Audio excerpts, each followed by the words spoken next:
ஏற்றம், மாற்றம், வெற்றி.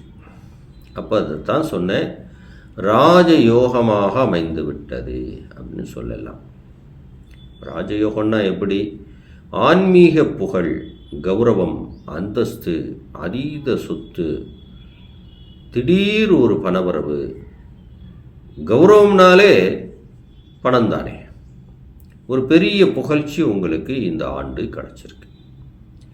பார்வையும் நல்லா இருக்கு, ஸ்தானமும் நல்லா இருக்கு. பாகிஸ்தானம் ஒரு பக்கம் சனி பகவான் இருந்து உங்களுக்கு குலசாமியாக இருந்து உதவி செய்கிறார்.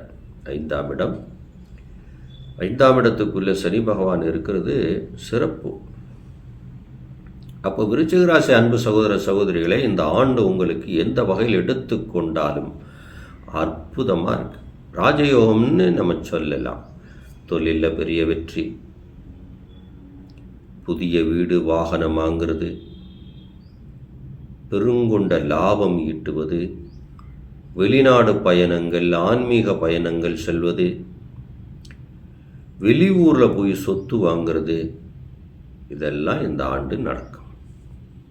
எப்பவுமே நல்லவைகளை பேசி, நல்ல செயல்களை செய்து, நல்ல சிந்தனையில் இருந்தாலே நமக்கு நல்லது தான் நடக்கும் அப்படின்னு நம்ம முன்னோர்கள் சொல்லியிருக்காங்க இல்லையா? அந்த வகையில் இந்த விருச்சிக ராசி அன்பு சகோதர சகோதரிகளை, இந்த ஆண்டு உங்களுக்கு ராஜயோக ஆண்டுன்னு சொல்லலாம்.